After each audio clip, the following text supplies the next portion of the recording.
Hey everyone, this is Kelly again coming to you from Black Phillip Studios. As advertised, I'm doing the third video in the series tonight. I'm going to be covering the angle and the connections between Amanda Curtis and the, well, basically everything that's been going on up till this point.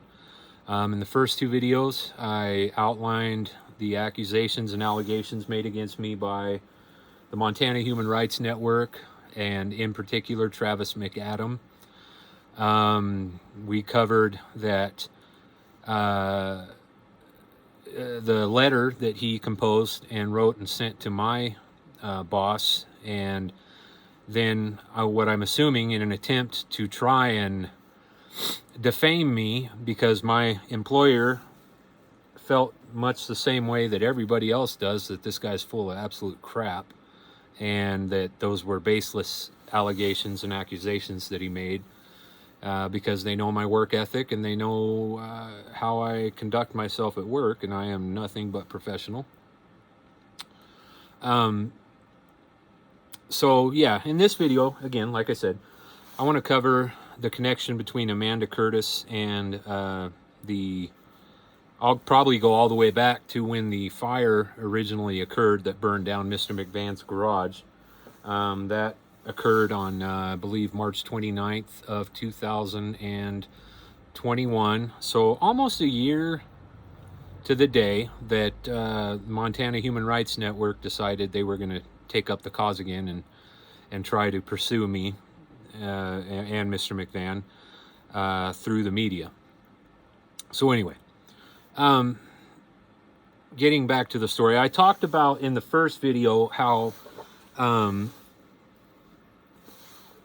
night of the fire, when Mr. McVan's garage was engulfed in flames and burning down, that Amanda Curtis went on Facebook and composed a post that it was a picture, again, like I said, of a bunch of different hands that were obviously, different ethnicities, and it was trying to send a message of racial unity, and it said, "Hate has no home here," had it written in rainbow letters above the hands.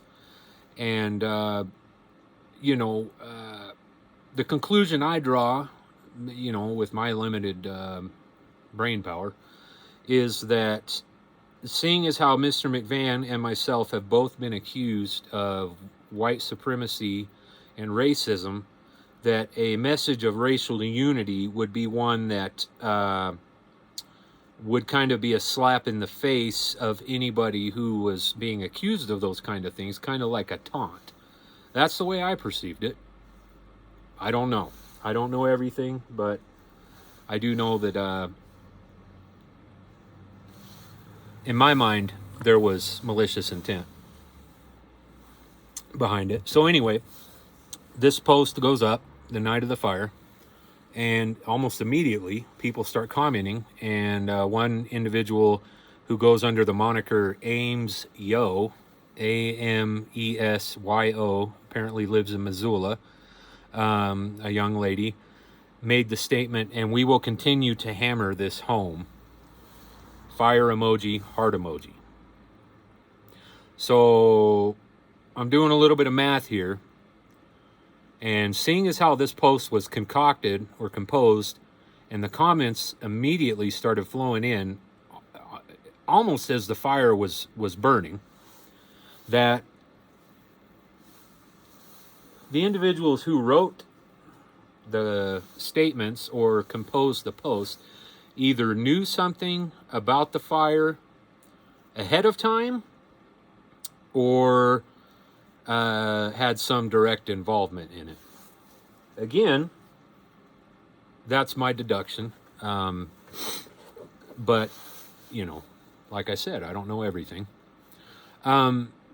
The document that I was talking about in the video I posted yesterday, the little teaser, was one that I've been trying to get my hands on for a while. It was a post that was on Amanda Curtis's Facebook page. It was a photograph that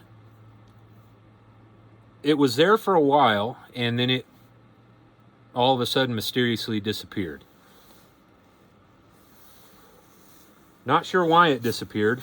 I have my theories on why it disappeared, and you probably will too after you see the picture. But yeah, I don't know what happened behind the scenes that led to the picture being pulled down, so I can't speculate on that. Or I can't say for certain on that. I can speculate, but I can't say for certain on that. But anyway, it was a pretty blatant message. And let me pull it up here on my phone, guys. And listen, I got to apologize. I know there's been some people that have said, hey, listen, why don't you try jazzing up your show a little bit? You know, making it a little more regimented and a little more watcher friendly, I guess. But I got to be honest, guys, I'm not really a tech person. I'm not tech savvy. I don't have a lot of computer knowledge, so I'm doing well just to be able to sit in front of this fucking tablet here and make this video. So you guys will have to bear with me and forgive me, but I do have this picture, and I just pulled it up, and I want to show it to everybody. Bear in mind, the writing is going to be transposed, and it's going to be backwards, but I will read it to you, and you know, anybody that can read would be able to decipher what the message says. But this is a post that was pulled from Amanda Curtis's Facebook page within the last year. Within a few days of the fire, this was pulled down from her page. Now you can clearly see here, maybe not clearly, I don't know. Across the top of the photograph is the statement, Montana Anti-Fascist League. Then below it says, defend democracy, joined the fight today. And then let me look at the bottom. Just a second here. So I can't even read what the hell it says. Stop something communism and all. I can't even fucking make out what that says at the bottom. But the other message is quite clear. That this is an advertisement, yet I would say a recruiting picture for a Montana Anti-Fascist League, which I can only assume is supposed to be some sort of representation of Antifa. What's funny about this is that this picture was pulled down, like I said, very shortly after the fire. So you guys do the math. Here pictured in this photo, you can also clearly see Amanda Curtis holding what appears to be some sort of antique rifle. I'm not sure what she was planning on accomplishing with that. And then next to her is her husband, who appears to be holding some sort of firearm as well. Whoop. Sorry, again, not tech savvy. Appears to be holding some kind of firearm as well. So, yeah. I think everybody got a good enough look at that. If anybody wants to see it or wants to have a copy of it, just message me on Facebook and I will be more than happy to share that. So, that being said, that being displayed, two questions I have here. Number one, why is this not in the media? Why is this picture of somebody who is deeply embedded in the political system here in the state of Montana, a picture of this individual supporting, promoting, yea, recruiting for an anti-fascist league which I can only assume is supposed to be a representation of Antifa, why is this not making headlines?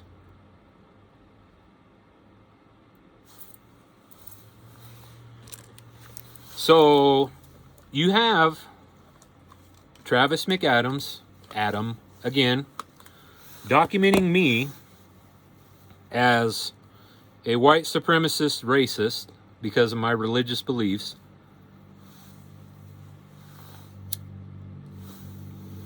Sending stories to every newspaper in the state of Montana,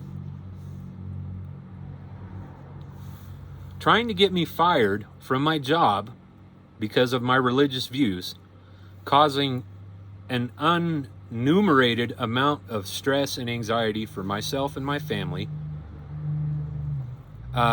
creating a hostile environment for me, not only in society, in the community I live in, but also at work. Because I don't care who you are or what you say, I have very few people that have openly come to me and expressed their support through this, and I am very thankful for them, and I love every single one of them. They're good people, salt of the earth. Even the people who are distancing themselves from me, I understand. I get it. And I hold no ill will against the people who have had to make that separation because of this story, because I get it. You get doxxed and your life goes to shit. People stop talking to you. People avoid you, which I don't really mind because I'm kind of a recluse anyway when it comes to that kind of thing, which is why it took me so long to finally decide to do these videos. But it still takes a toll on you, and it affects your health, it affects your mental health, it affects your overall well-being. It can affect your work performance, it can affect your marriage life, it can affect your relationship with your children, all of which this has. And yet I'm the one, back to what I was saying, I'm the one who's being accused or alleged of going into my place of work and recruiting people for this supposed racist organization that I am allegedly a member of, because I follow Wotanism and I follow the principles of Odinism. But again, here we have this prominent political figure who is friends with Travis McAdam. They're friends on Facebook. I know that much. I know that he has chimed in on her post. They have interacted with each other. They both are big supporters of gay rights in the state of Montana. So it would only make sense that there is a connection between the two, given their political stance and their beliefs. So this individual, like I said, a prominent political figure who is clearly, and I have the documentation, the proof that this person is involved with an anti-fascist organization. Now you tell me, here's the thought. All speculation aside, and all accusations, all allegations aside, who has done more damage to American culture and American society between the two organizations? Between the religious group that I am involved with, Wotanism and Odinism, between the two the religious group and Antifa, who has done more damage to society and to American culture? Who has caused more discontent and more hatred in this country and more separation between cultures, between races, between communities, between people? Who has caused more trouble and damage between the two, Antifa or Wotanist? I'll let you think about it. Yeah, I didn't think so either. It's a clear-cut answer. There's nothing to think about. Look at Kenosha. Look at everything that happened after the George Floyd incident. The Antifa took to the streets and basically brutalized this country in an effort to try and demonstrate that George Floyd was wrongfully killed while in police custody, which I don't give two fucks about that whole situation. So I'm not even going to go into that. But it was a catalyst for something bigger and something worse that was going on in this country. So,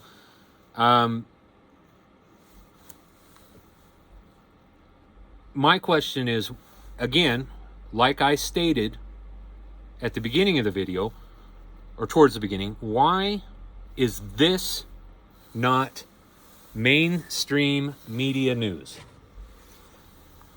Why is it, sorry, I'm trying to operate my phone again, I'm not the best at this. Why is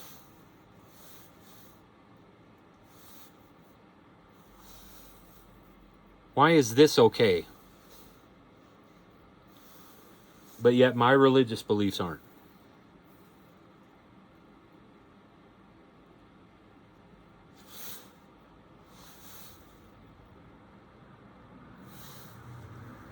I want to make sure you guys get a good look at that, because I want everybody to see it and know the truth, the hypocrisy behind all of this bullshit.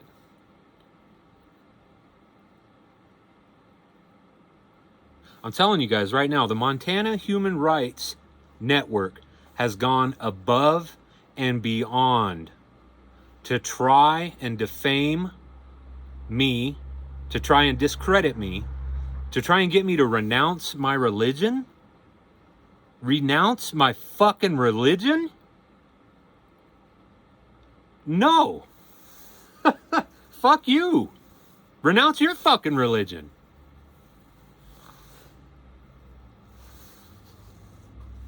I'm sorry, guys. I'm on one tonight. I'm fucking mad. This shit has gone on for long enough.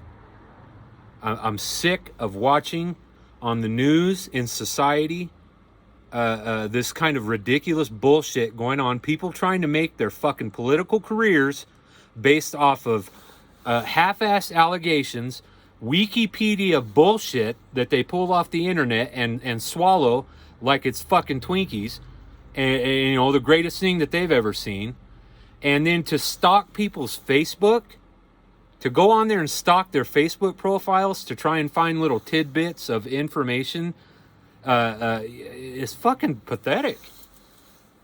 I don't get it. I don't understand. How do these pieces of crap have so much time on their hands that they can dedicate an entire fucking year of their life to trying to defame and discredit me?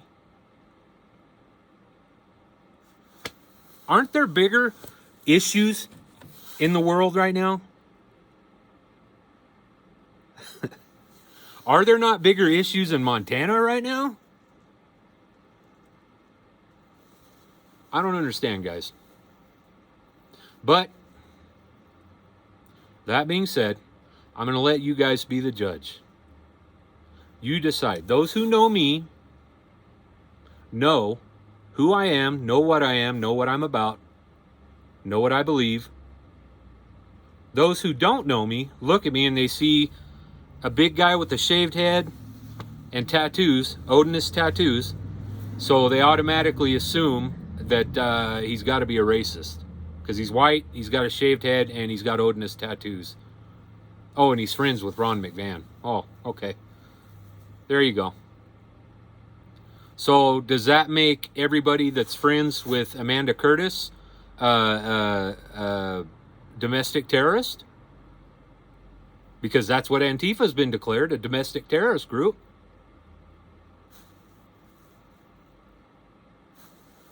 I don't know. You tell me. Anyway, guys, I don't want to take up too much time tonight. The other two videos were long, and you know, I want everybody to be able to watch these videos and not feel like they're having to, you know, fucking set aside some time out of their life to be able to watch them. But I said this in the video that I posted yesterday, the teaser.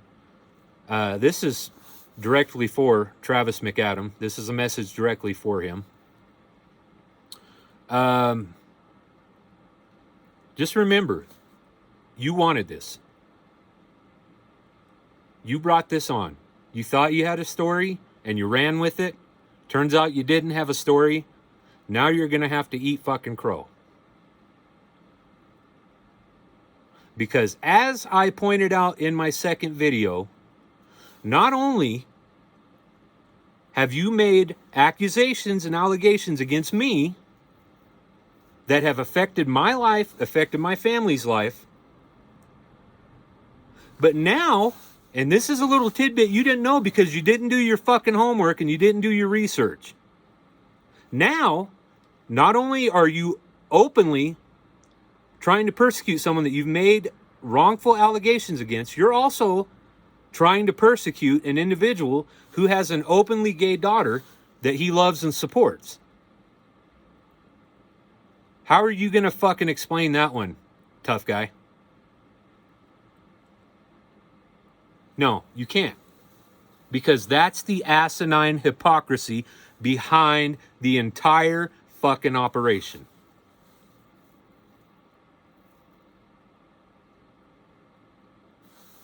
It is what it is, my man. You want it to stop? You owe me an apology and a retraction. You guys have a good night. I love all you. I pray that the gods will bless you, protect you, and keep you. We'll see you next time.